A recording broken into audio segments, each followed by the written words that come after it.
Bonjour à tous et bienvenue dans News Gamer numéro 129. On vous en avait parlé il y a quelques semaines et c'est chose faite, David Cage a reçu sa Légion d'honneur. Eh oui, maintenant c'est fait, le premier, je dirais, homme qui fait des jeux vidéo, le premier en fait dans le monde du jeu vidéo à recevoir la Légion d'honneur en France. C'est vraiment une première, c'est vraiment exceptionnel. Ça montre que le jeu vidéo grandit. Et en attendant qu'il y en ait d'autres, il y a une News Gamer à regarder, on va le sommaire tout de suite. Dans cette News Gamer, vous retrouverez des informations technologiques sur l'Archival Disc ou encore l'Unreal Engine, et nous vous montrerons des images d'Alien Isolation. Nous vous parlerons aussi de The Witcher 3, de Draft Club et de Titanfall. On passera au crible Infamous Second Son, une exclusivité PlayStation 4. Nous vous passons aussi au crible 3 Day to Kill, un nouveau film avec Kevin Costner. On se quittera avec un thriller français. Après les Américains et leurs Oscars, ce sont les Britanniques qui ont rendu leurs derniers awards au BAFTA 2014. Les BAFTA 2014 se sont passés la semaine passée et nous on va vous parler des BAFTA Games Awards et The Last of Us gagne encore le prix du jeu de l'année, gagnant tout 6 récompenses, GTA V en gagne 5, dont le meilleur jeu britannique de l'année. Et sinon tout de suite, on vous parle de technologie. Vous n'êtes pas encore passé au Blu-ray ? Eh bien préparez-vous à lui dire déjà au revoir et à dire bonjour à l'Archival Disc. Développé conjointement par Sony et Panasonic, ce nouveau format de disque permettra de sauvegarder jusqu'à 1 Tera de données, même si les premiers modèles ne sont pour le moment cantonnés qu'à 300 Go. Fini donc les jeux sur plusieurs disques. Pour comparaison, les disques durs d'ordinateur aujourd'hui sont d'une capacité de 500 Go en moyenne. Vous aurez donc la capacité d'un disque dur, mais transportable et résistant à l'eau. Cette technologie devrait arriver aux alentours de juillet 2015.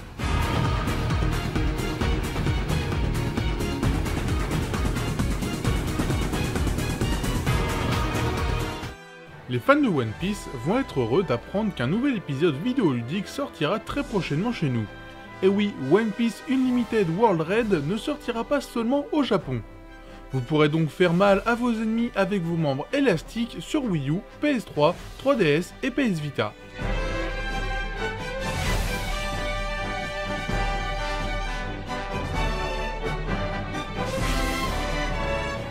On a revu Alien Isolation. Développé par The Creative Assembly, le jeu, basé sur la célèbre série de films, s'annonce plus angoissant et terrifiant que jamais. Cette semaine, c'est une vidéo making-of qui nous a rappelé que dans l'espace, personne ne vous entend crier. On y découvre le processus de création de l'Alien et toute l'équipe a l'air motivée pour produire un vrai jeu qui fera honneur à l'œuvre de Ridley Scott. Sortie prévue sur toutes les consoles possibles, fin 2014. It doesn't follow any prescribed path or set of behaviors that are telling it to do specific things. It's just reacting to the player's presence and the choices that the player makes. Les développeurs de l'Unreal Engine sont fous. En effet, ils ont réussi à adapter la version 4 de leur moteur pour les navigateurs web. Fini les jeux flash moches et en 2D, faites place aux jeux 3D et très puissants. Alors bien évidemment, le rendu n'est pas aussi bon que sur console, mais force est de constater que c'est joli.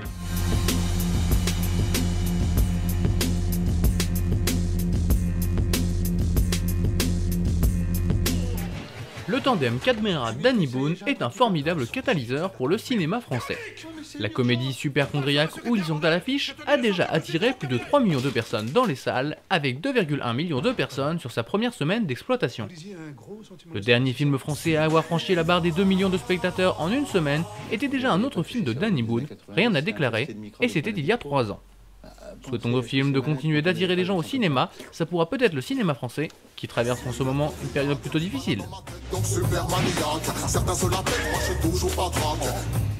Les salles d'attente, c'est une invention de médecins pour multiplier la clientèle. C'est pas nous qui attendons le docteur, c'est le docteur qui attend que toutes les maladies se propagent mieux entre tous ses patients.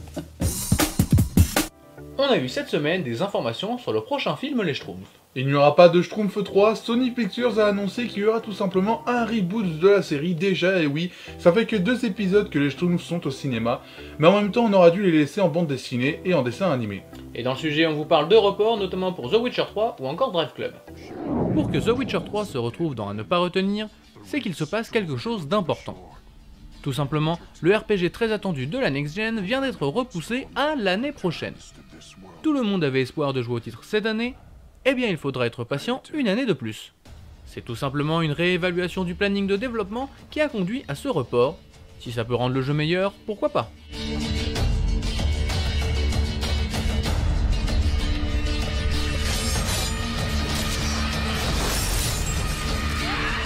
Drive Club, voilà un jeu qui a du mal à sortir.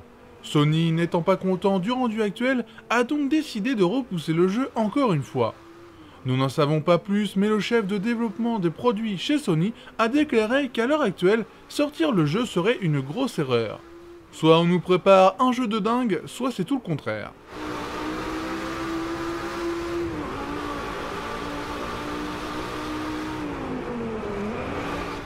Titanfall n'a même pas une semaine qu'il fait déjà parler de lui, et pas en termes élogieux.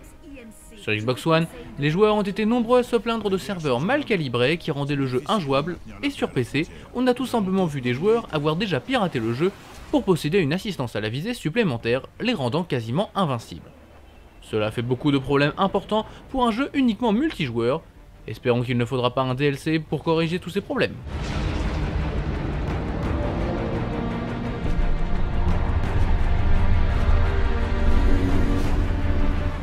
Kinect Sport Rivals essaie tant bien que mal de nous séduire, mais c'est encore raté. La vidéo mise en ligne cette semaine montre qu'il est possible de créer son avatar avec sa tête grâce à Kinect. Même si dans l'ensemble c'est bien fait, le gameplay semble quant à lui très moyen puisque l'évolution n'est pas vraiment montrée.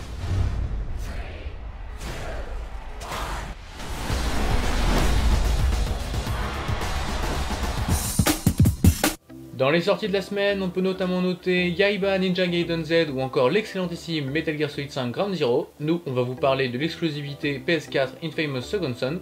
Pour les films, il y a La Légende d'Hercule, Situation amoureuse c'est compliqué, nous on ira voir 3 Days to Kill.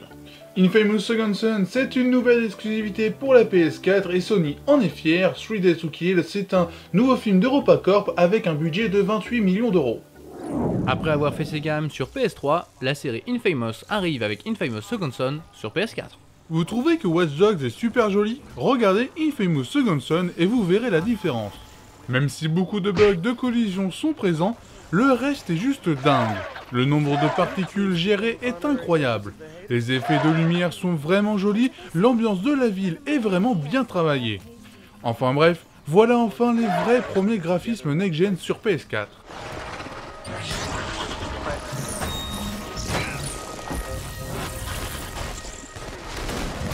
On est d'accord, le gameplay d'Infamous Second Son est loin d'être innovant. Mais le but n'est pas là, l'important est que l'on passe un très bon moment avec un jeu dynamique et spectaculaire, et c'était déjà très bien comme ça.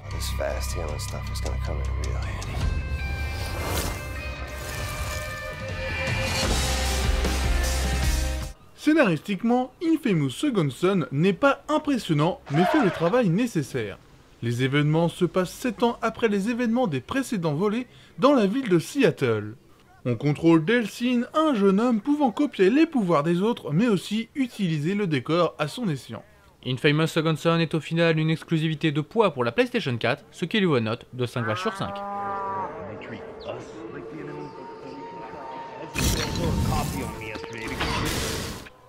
Un père agent secret qui doit effectuer une dernière mission pour sauver sa vie, c'est dans 3 Days to Kill. Le casting de 3 Days to Kill est plutôt moyen dans l'ensemble. À part Kevin Costner, les non-connaisseurs du cinéma ne connaîtront personne, même le réalisateur. En effet, c'est MCG qui est derrière la caméra, l'homme qui a réalisé entre autres Target ou encore 12 heures. Pour ce qui est des acteurs, on retrouve aussi Amber Heard ou encore Hailey Steinfeld. Tu t'es servi de moi et de ça, oui, c'est ce que tu as fait. Descends et va bloquer la rue. Et au moins la décence de me regarder. 3 Days to Kill manque cruellement d'originalité. On alterne scènes d'action et moments en famille pour au final un bon divertissement, mais pas non plus transcendant. On aurait aimé un peu de nouveauté dans un genre de film bien trop vu et revu. J'aime pas bien, je vais... Je te pousse, vas-y, continue. Droit.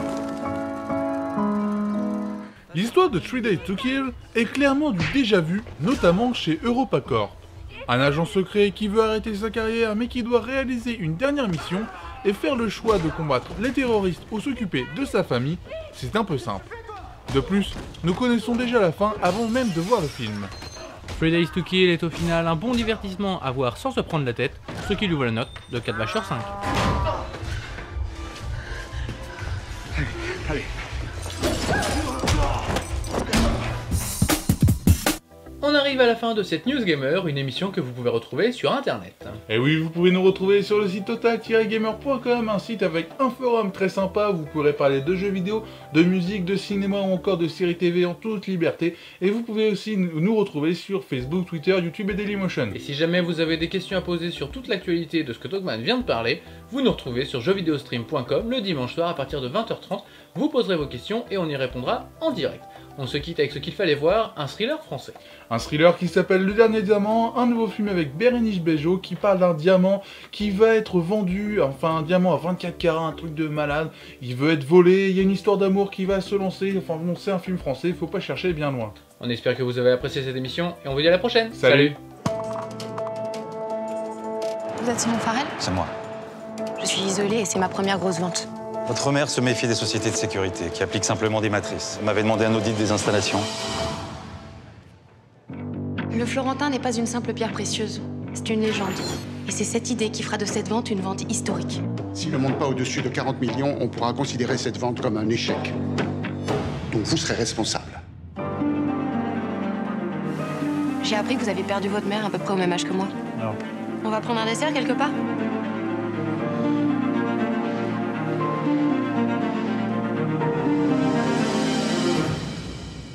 C'est parti.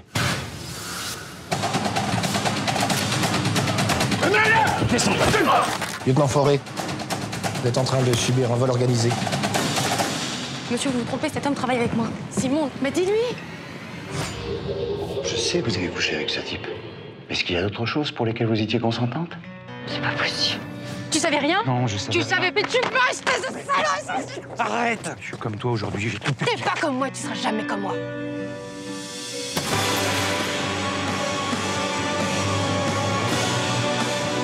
Toutes vos petites conneries, là, c'est pour me balader. Il y a autre chose, Julien. Quelqu'un que tu connais. Cette pierre, c'est une saloperie qui porte malheur. Il n'y a que toi qui peux arriver à savoir.